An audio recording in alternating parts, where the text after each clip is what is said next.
Okay, no. it says Oh, preparing the now live it's live stream. streaming. It's live All now. right, awesome. Perfect. Here we go. All right, welcome everyone to book club here at Red or Green Books.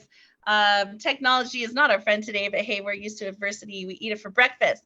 Welcome Nancy Helgeson, Elizabeth Ooze, Shaki G, and Coach Josh Smalzer in the house. Welcome. Thank you all for coming today. Thank you for your love and support as we celebrate our May book club poet. We have S.Z. Putnam is in the house and her amazing book, Loose Change, Picking Up the Pieces.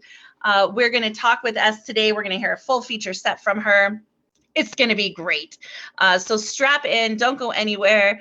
We got a lot of stuff coming up. All right, so some quick announcements as we open the show today. Next month's book club, we have Tori Lutz and her incredible book, Schoolyard Crushes and Prozac Prescriptions. We love Tori. She's part of our 2021 launch. So yeah, she'll be here. We have the New Mexico Poetry Summit coming up in September 8th, 9th, and 10th. If you haven't got your tickets and you want to come down here, please do so. We have 15 featured readers flying in from out of state to read. And then we have about a dozen New Mexico poets to share their work as well. So it's going to be a great event. Tickets are available on the website, redorgreenbooks.com, Red, R-E-A-D. The 2023 debut poets are launching this summer. I'm so excited. Shaki G is one of them. She is in the room. So Elizabeth and S, who have published before, right? You guys have gone through what Shaki's going through, and you know what it feels like and what that's like. So I'm so excited she's here to hear from poets who have been there and done that and got the book, right? Right? They got the book. So that's always fun when we pass on our knowledge to the next generation. And yes, Shay Maynard with Guerrilla Poets did this amazing, brilliant cover. It is so beautiful. If you want to go back on our YouTube channel, you can see the original book launch that we did for us and the poets in her group and all of their amazing reads and their amazing features. All right. So book club, you do not have to have read the book or purchased the book to participate in today, but we do encourage the love and support for the poet today. There's a special $5 coupon through the month of May for her book, and it is the coupon code is CHANGE, CHANGE. So if you go to the website, buy her book, and just click coupon code and put CHANGE in there, it'll give you $5 off, whether that's reflected in free shipping or that's reflected in $5 off the book. That will happen for you. We forward all of the sales on to the author in the month of the book club. So please do it for her so she can get paid, and then she will sign it and send it to you directly. So not only are you getting a book for a little bit less money, but you're also getting a signed copy from her. So please do that. All right, at The Word is Right, we have shows every day of the week. We have a bunch of different types of shows. We have workshops, open mics, different types of writing exercises and shows that we have. So please come support. Every day of the week, pretty much every day of the week, there's something new and different. If you're interested in hosting a show at Word is Right, please let me know. We do have a few slots left for a regular ongoing show. If you're not following us here at Red or Green Books, we just launched our YouTube channel. I know it's been a couple of years. I've been a little busy, and it's just me working like the duck with the little legs under the water. So we just got our YouTube channel up and running. I've posted so far all of any lives that we've done, going back to the original poets in 2021. So if you're interested in seeing any of those, please go and check it out. The live book launch for American Graveyard is up there. It's about 4.5 hours. So many poets showed up to read for that. It is amazing. All right. So on to Loose Change, Picking Up the Pieces. When everyone went online for COVID, and we talk a lot about this, right? How everything changed during COVID. I had gone through a really bad breakup, and I was very sad. And I said, well, I guess I should learn how to go on to Instagram. And I had never really gone on IG. So I started an Instagram for The Word is Right. And I did it Thursdays and Fridays in the morning. And it was what got me out of bed a couple days a week when I needed it. And S was one of the original poets who I met when I went onto IG. She just totally blew me away. You know, when it's that energy you feel when you meet someone and you just know that they're going to be a good friend. That was how I felt with S, right? She had this like really great calming quality about her, but then she comes with this poetry that just, it sinks into your soul, and you take it with you when you leave. Miss Zany's in the house. Welcome, Miss Zany. And then, finding out she's a mom, finding out, our kids are around the same age, that, we think about the same things. We've gone through the same types of things as far as with our spouses, with relationships, having a counterpoint, someone who can validate and affirm some of the history there. And a lot of it's in the book as well. Was just lovely. And when she said she didn't have a book, I was like, oh my God, we got to fix that. People need to hear your story. And I invited her to publish, and she said yes. And I was like, yes. And it's all history. We got to meet each other in person in New York City for the New York City Poetry Festival last year. So anytime you get to meet these poets in person, it is it's just extra special. And her family's wonderful. I can't wait for us to do family stuff with our kids, and be able to do things. I mean, the mom adult stuff is fun too, but to be able to do stuff maybe like Disneyland, or go some sort of cool theme park. And she's in Wisconsin, right? So she's a Green Bay fan. And so it's just like, oh my God, let's go. Black Noise, who just came to Word is Right, he's in Wisconsin as well, and he's a Packer fan. So I'm like, let's go Packer fans unite at Red or Green Books. Even though we lost Aaron Rodgers, it's okay. We're gonna have a great season. So we're crying, but just mildly. So it's been a lovely process, and she's been incredible to work with. Her book has been it's been one of those books that has made me just cry and sob, and be just so grateful that our paths crossed. Her book has been nominated for a Pulitzer Prize last year. It was also nominated for a Pushcart Prize last year. So this is not a book that is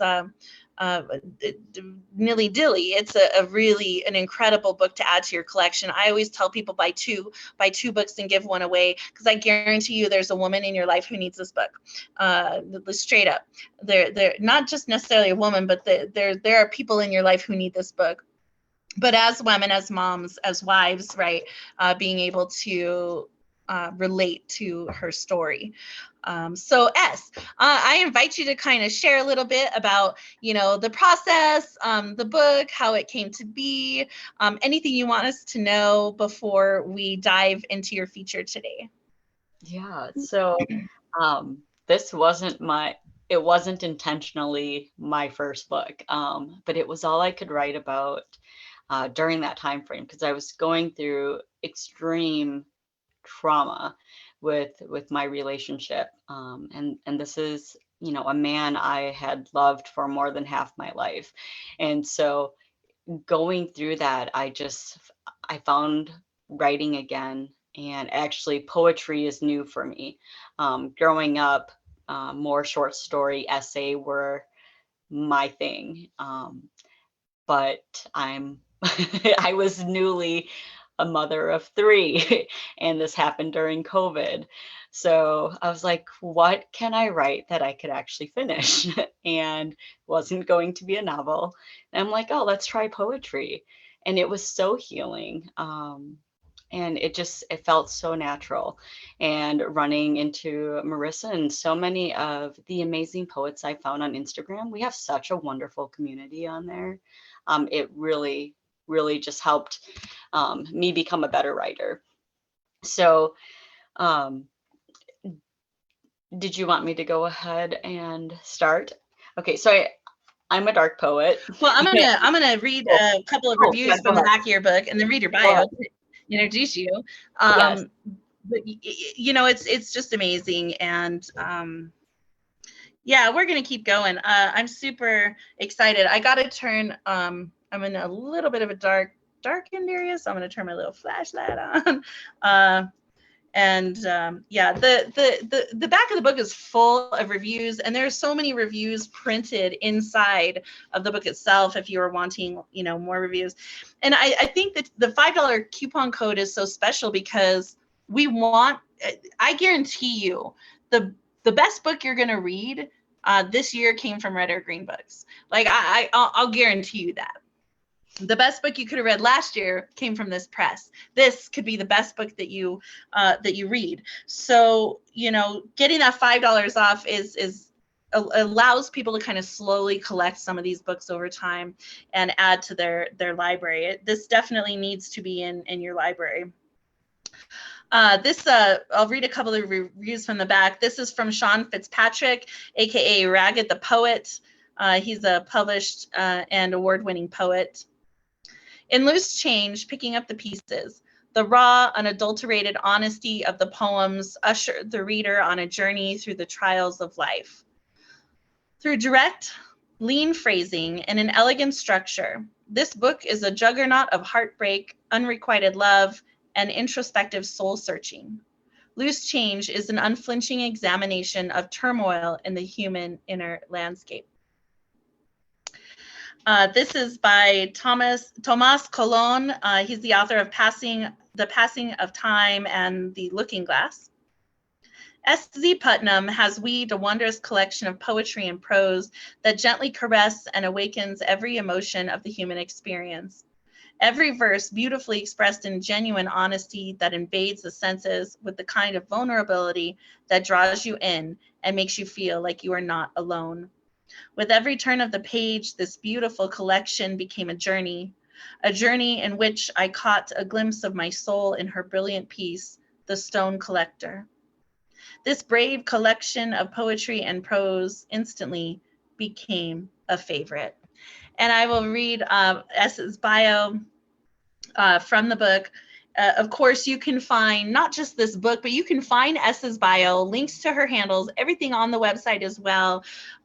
So go to redorgreenbooks.com, right? Red, R-E-A-D, not R-E-D, R-E-A-D, and you just click Meet the Poets, and you can find her there.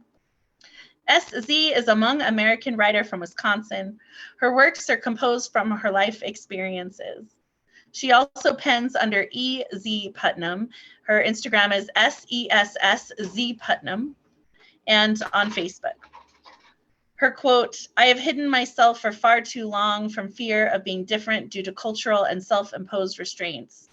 I have decided to let go of all expectations and personally grow through emotional healing and move others to do the same.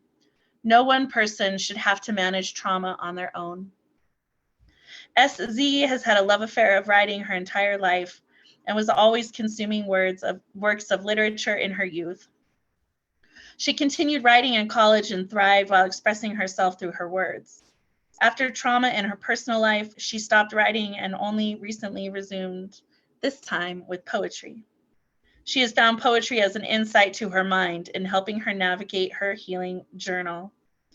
Her poem, The Storm, appeared in the magazine The Octors Monthly, July 28, 2021. And this is her debut poem of prose and poetry. Y'all unmute your mics, please, as we welcome up our May 2023 Book Club Author of the Month, S.Z. Putnam! Woo-hoo-hoo-hoo-hoo!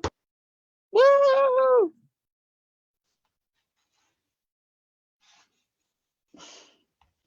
Thank you all. Okay, so I'm gonna kind of walk you through my journey. I usually have some hard-hitting poems, and I'll probably just read one of them today, but just wanted to show a different side of my book and the journey emotionally that I went through, discovering, love, and then discovering betrayal, and then the healing process from that. So this first piece is called The First Time. I remember the first time I desired to be yours. Clear blue sky dialed down to blackened night. Diamonds carefully strewn overhead as if by your design. Fate was on your side. A symphony played by summer's caress and crickets was our song. Our breathing, melodic, the unintentional duet.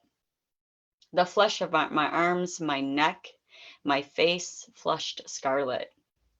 Goosebumps arising to greet a firm and gentle touch.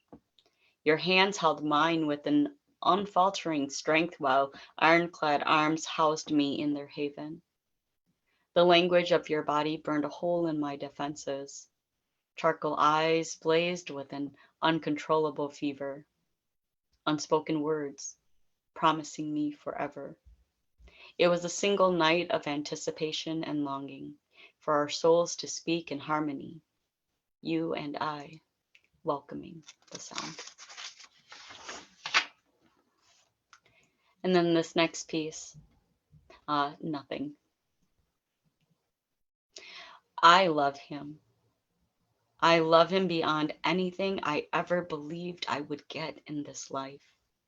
He has me acting like a fool to stand up for an us, and I'm willing to do it all, sacrifice it all in the name of love. I love him. His love is like electricity. The shock of it jump-started my heart in ways I never knew I could feel. And maybe you believe he brought me to life, but he had me falling,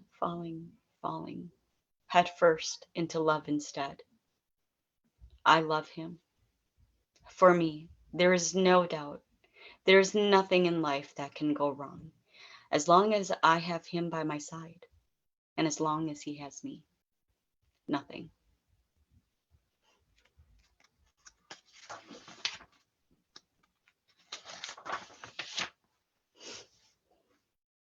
This next piece is called Tattooed. You tattooed your love across my chest, inked and colored at my behest. An original piece pulled from the air, it weaved around my heart with care. The years passed on and the image faded, the colors now lifeless and much degraded. I am the canvas, angry with my thoughts of no longer caring for the artist's loss. So I blackened my chest to hide your art, but I couldn't quite cover the parts that peeked and cried out to be seen. They bled right through as an ugly seam. What a silly girl was I to try and cover a love that died. All the while it remained tattooed on my heart and brain.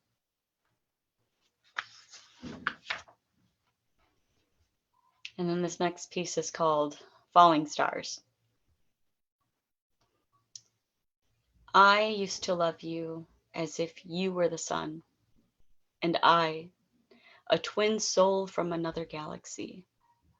We burned for each other and became red giants in our all-consuming passion.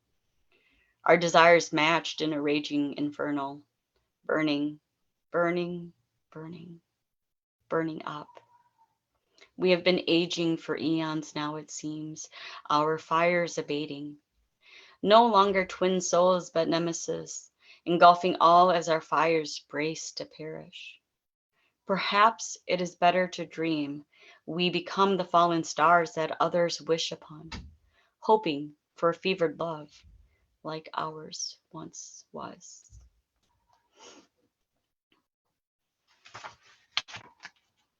And then during this journey, you just start to think, what happened with love? What did we lose? How do we get it back? And then you just start reflecting. And for me, this piece is so special to me. It's actually what my book is titled after. This piece is called Loose Change. Penny for a thought of yours. Thoughts. I would pay so much more than that, and I have paid, in the currency exchange of my heart. Each tear I've dropped, the loose change remaining from my unspent words, kept in my piggy bank. Piggy's full, brimming full, full to the point of explosion with no more space to breathe, no more room to encourage the wondrous, clinking joy from the collection within. I come upon a wishing well, abandoned and dried up from long ago, along with the wishes that were made in it. All that remains are the pennies conducting the chilled stones. Pennies, change that no one wants but me. I try hurriedly to collect them all, clumsy in my haste. Try. So many wishes, wondering if I can collect them all. I'm on my knees, chest full of questions, gathering the change, collecting myself. But energy is spent on the wrong task. More change unspent, I leave the change in the wishing well. There's too much to collect. I'll come back another day with another piggy. Defeated by my failed task, I go home to alleviate this weight I now bear. But I couldn't. I can't. I am full now, much like my piggy. Too full of change unspent. You try and add a penny. It doesn't fit. You're frustrated, as am I. You poke a little harder and I crack, shatter. Each piece hurls out from the destruction of this home for loose change. Hurls at you. I lose myself in an endless scream, bottom of the wishing well. Loose change spent, but not on a wish, not on a dream. And that's loose change.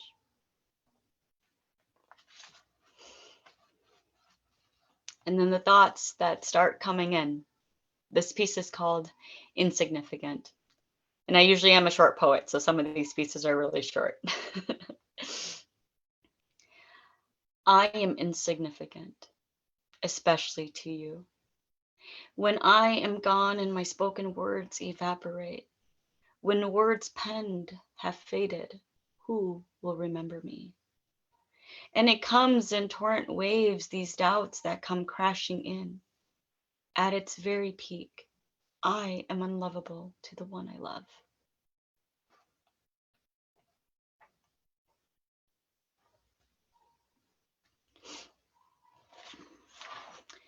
And this is He Lies to Me.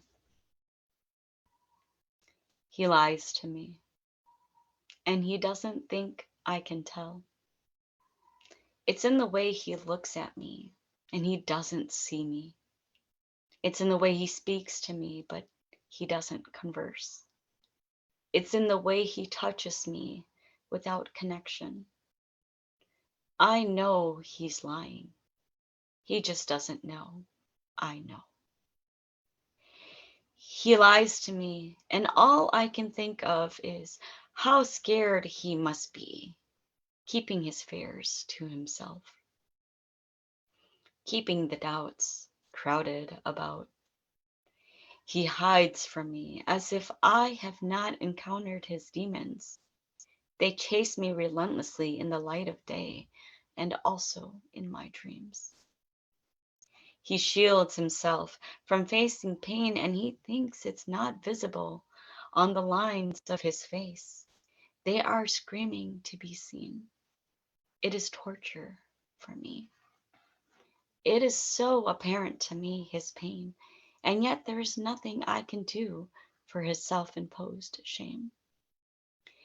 He lies to me, and my chest knee jerks in reaction. It is an olive pit, peach pit, rock pitted weight in my gut.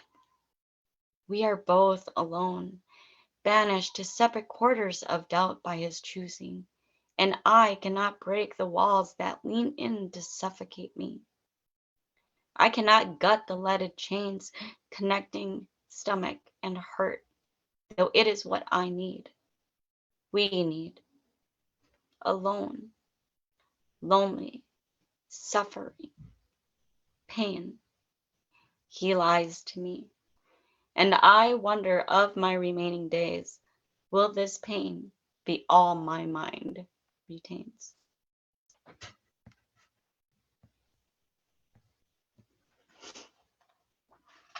So I'll let that one sit for a second.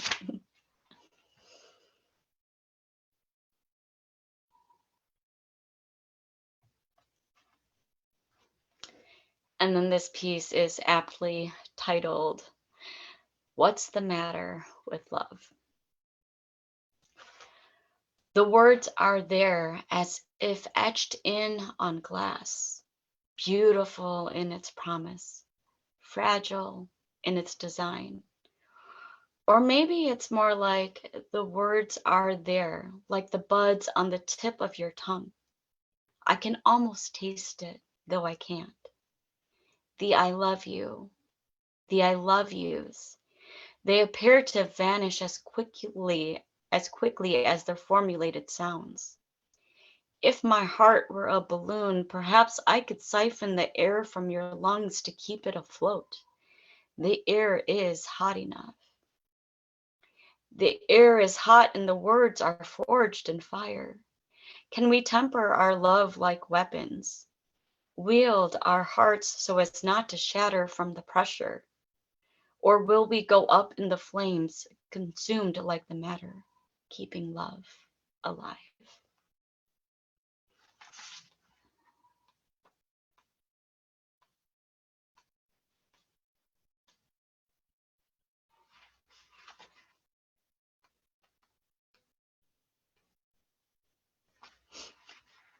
Okay, so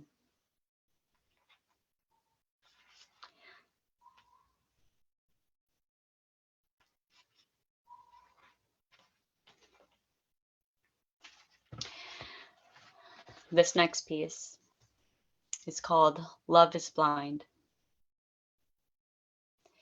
Can't share all the angry things on my mind. Can't share all the words I forgot to find. Can't share all the things I want to say, so I'll leave them for another day. I'm leaving them, leaving them, leaving them. 'Cause I don't want to be that person, the one that rants and raves, the one that digs her own shallow grave. 'Cause the pain and the angst I carry in my core is enough for involuntary tears to course in remorse. They crop agile legs from where they start, hacksawing and dumping them part by part. So I don't share my words, though they are rip screaming from my lips. I don't share my work gripping these worn out hips. All I do is I sit here and think of all the things in my heart that sink.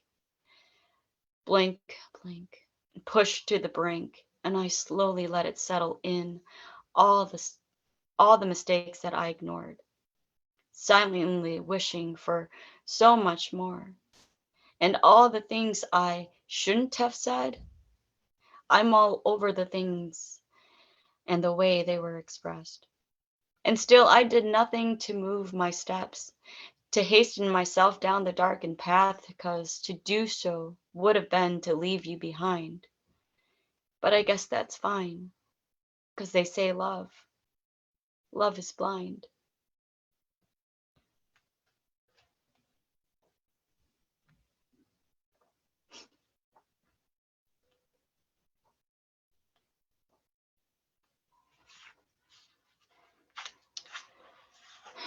And this is maybe one of my angrier pieces, but I feel like when we are going through trauma and pain, that so many people choose to ignore the anger, and it's such a very, very important process for us to process and work through our pain and our trauma. So this piece is called Blindsided. I can't take it anymore. I can't. It's eating me from the inside out like the acid I swallowed from your fucking lies. On the outside, calm waters and beautiful views like a forever sunset horizon. No one sees the churning currents beneath the waters as venomous words course from your rotting lips. You snort dreams like it's candy. Met the candy man and took a stand, just not the one I was expecting. You stood tall for destruction. Wrecking balls were the theme, and you dodged between them all, rejoicing in your victory. You forgot to look back in your exuberance. You missed the moment one took me down, and blindsided, I laid there stunned. I was weakened in the state, confused over my love for you. So I shot myself up with excuses in an attempt to save you. The wrecking balls they kept slinging, one by one, swishing while I'm sitting here, wishing to no avail. The foundation of our home was rocked, cracked, razed to the ground, and still nothing from you. You were a corpsed man in a living shell, and I don't know what I was. Maybe your corpse bride with a side of hacked jaw, 'cause I could say nothing at all to move you. And that is Blindsided. And then this next piece is called Waterboarding. Your addiction waterboarded me, shocking my senses every time you poured your words over me. The icy coldness of it hit my lips, my nose, my skin, the back of my throat, taking my breath away. There you stood in the shadows, a haunting silhouette, juxtaposed in our home, dousing me in your shame, controlling my every breath, till I could no longer breathe, until I was no longer me. And still you would not, could not stop the flow. You were finally in control of something in your life, me. Tied down by the weight of your lies, I felt helpless to save myself, though I fought with all my might. I watched from afar as a dissociated ghost, you, strapping my earthly body down. It was always against my will. And I can still smell your scent coming off your worn out cloak as you laid it over my face. It smothered me. The scent I once loved became a symbol of my entrapment. I lost a piece of myself each time with every session.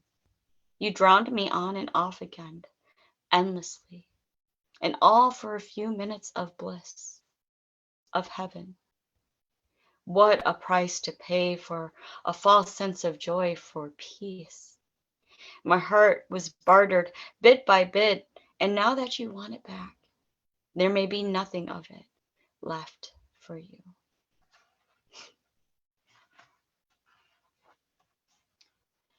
And then I just have a couple more pieces that I want to share with you from my book, because I have a lot of pieces in here. So these are just a taste.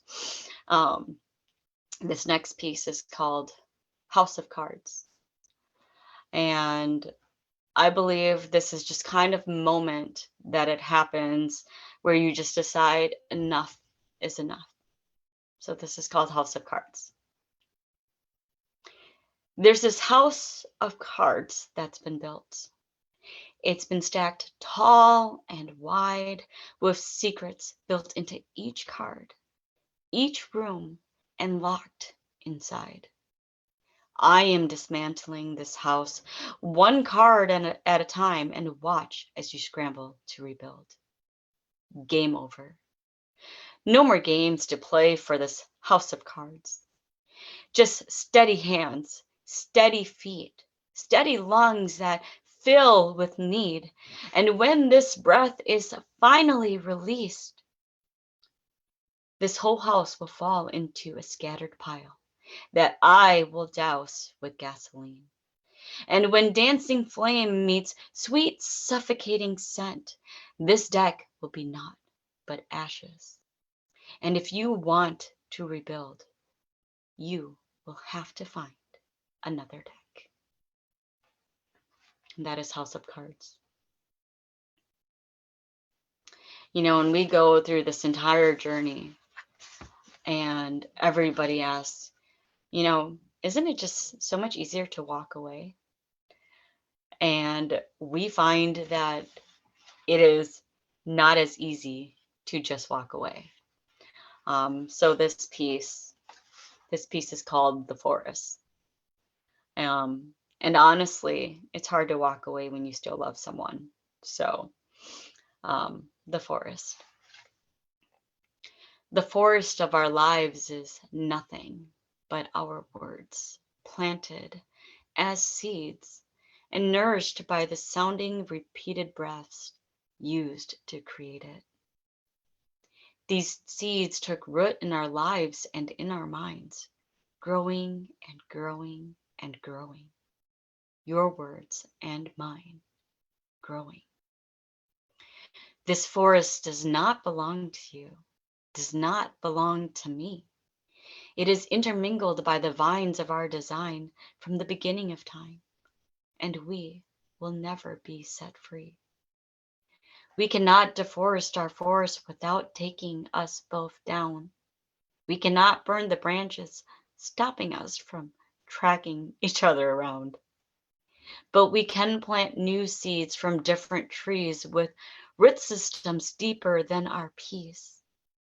We planted once, we can plant again. I'm hoping you'll come through. Please, hold my hand with your gaze. Release a promise or two. 'Cause I'm hoping it's true. For love to be enough to see us through. It was always this vision that kept me afloat, a forever love in this forest we grew. It was a forever me, and it was a forever you. And that's the forest. Let's go, Ez. Was that your last one? Yeah, that it was. I'm Yeah. all right. I wanted to ask before y'all unmute your mics, please give it up for our featured book club author this month, S.Z. Putnam. Woo! Oh my God. Elizabeth Oots said she's driving in North Carolina. She's losing signal, but to tell you you're awesome, you're amazing. She absolutely loved it. There's a lot of love in the chat for you today. So let's go. Let it sink in. Go back and rewatch it. It's amazing. And that's just some of her work, some of her book. If you're not following her, you need to follow her. You need to get this book. The book is $5 off through the rest of the month. Today's only May 21st. We have 10 more days in the month of May, 10 more days to get this book at $5 off. And it's a signed copy. Y'all go to redorgreenbooks.com, read R-E-A-D, go to redorgreenbooks.com, put the coupon code in, change, loose change, picking up the pieces, right? Put the coupon code change in there. It'll give you $5 off. The author gets all of the proceeds from the sale of their book this month. Let's go. And you get a signed copy. If there's someone you know in your life who needs this book, go ahead and order it. Put a note in the order saying, could you, if you're going to order more than one, you could say, please inscribe the book to this person and the second book to this person. We will do that for you. She'll send it to you. It's not a problem. We can totally accommodate that. So please, please, please just get the book. You got 10 days to do it. So most of y'all got a payday either just happened or is coming. Get the book, right? Get the book, invest in your library, invest in, what are you feeding your brain? Buy poetry, feed your brain poetry. Read these stories because they're incredibly important and validating for many of us who have loved people through addiction, loved people through the not quitting phase, the not quitting process, making the hard decisions to do that. As moms, a lot of times we make a lot of concessions. And so, women, moms, we're female forward press. So we love to love on the women in our community. So glad to have Z Putnam part of Red or Green Books. All right. So I don't know. I never prepare questions for this show because that would make it canned. And I don't want it ever to be like a canned thing. But, I guess what was the best part about this, and what was like your biggest takeaway? What was your biggest learning lesson through this process? For me, it really was how I write poetry is just my own emotions just coming out, and then at the same point, I wanted to make it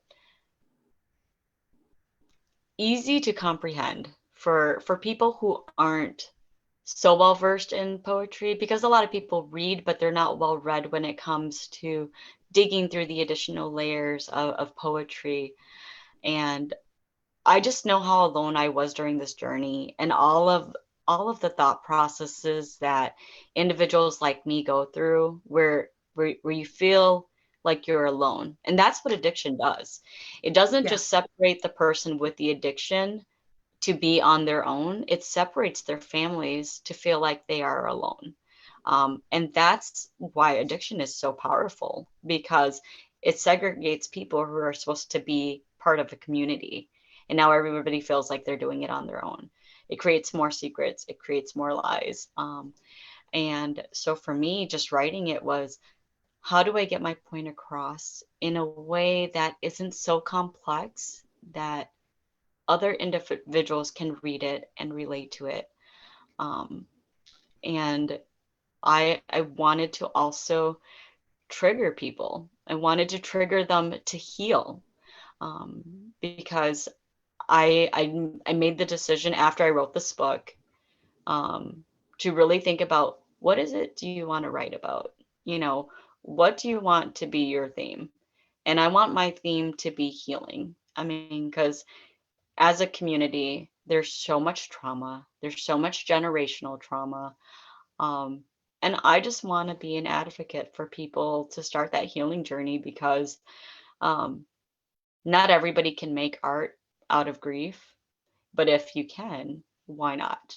And for me, you know, um, I love using art as expression, and it's great to be able to get to be paid to do something that you love to do. So I would say that was for me such huge growth to be able to do this, and to do it with a group of individuals that, you know, that are part of your community, um, and not doing it on your own. I think that that is, for me, it was so important, because it's such a huge learning curve. And I'm not saying it's not good to self-publish and whatnot, because, you know, I know so many amazing people who have done it, but it's a huge, huge journey to take on your own. So um, I thought it was amazing to be able to meet a group of individuals, and then just during this whole writing and publishing and editing process, just getting to know everybody. I've made what I feel like are lifelong friends, with, you know, like Shane, who did my cover art, with Marissa, with a bunch of other individuals that were published with me. I mean, I consider them really good friends. I talk with them as often as I can. But just jumpstarting my career as an author, I felt it was so important. And y'all, it's scary. I mean, it's scary out there. That's probably the worst thing. But I've heard so much good feedback from people who read my work. There are so many people who, when they hear the pieces, they're just like, oh my God, I know someone who can use that. Yes. You know, all the time. So if you know of anybody going through this, um, they need this book, because it's so easy to blame individuals for, you know, their addiction and whatnot, but it's just there's so much more than that. And I think for me, one of the hardest people to forgive was myself. Yeah. And so I think this is a great book for any individual who is looking to find grace for themselves. I think it is so important for you to be able to read this and know that you're not the only one thinking about that or thinking like that. It's everybody that goes through it. So thank I you think so much. it's so fascinating. You like give me so much courage. You know, I find that we do that for one another, that we embolden each other to heal. Um, my stepbrother was an addict, and that's when I first learned how powerful addiction was, that it's so much stronger than love. And ultimately, you know, he passed away very young in his life. And going through that with my oldest daughter's father, it wasn't until then I went to my first Al-Anon meeting, and I felt so alone because he was my friend. I mean, first and foremost, he was my friend. And I didn't know that he had this really hidden addiction. Mhm. And he had done such a good job of hiding it for years that when it came crashing down around everyone, I felt like so much shame and so alone and lost, and like nothing I did was working, was helping. Um, in the first Al-Anon meeting I went to, I was listening to this mom talk about her son, and I just broke down crying because I was like, wow, there's other people who feel this way. It was Mhm. the first time in my life I felt like someone else was going through what I was going through. And since then, when I counsel people, as a friend, or as a confidant about addiction, or who are trying to survive family members or loved ones with addiction, sharing some of the things that I learned, um, and forgiving yourself, right? That's really Mhm. hard. That's a hard thing to do. But the book is a wonderful way to validate that you're not alone. And in fact, it wasn't until a couple of years after that that one of my best friends since the 7th grade told me that her husband had been struggling with similar things. And I was like, wow, I wish we could have been there for each other during that time. But we never Mhm. talked about it. We don't talk Right. about it with our friends. We don't talk about it with our family. We're afraid of being judged. We're afraid of being Mhm. criticized, because a lot of people don't understand how addiction works, or why addiction is there, and people are always looking at someone to blame. So for finding out that other people experience the same things that you're feeling, it emboldens you to heal.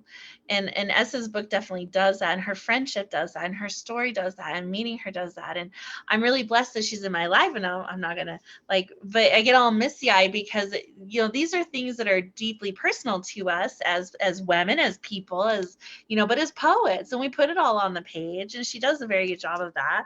And now you'll notice why her book is nominated for what it's nominated for.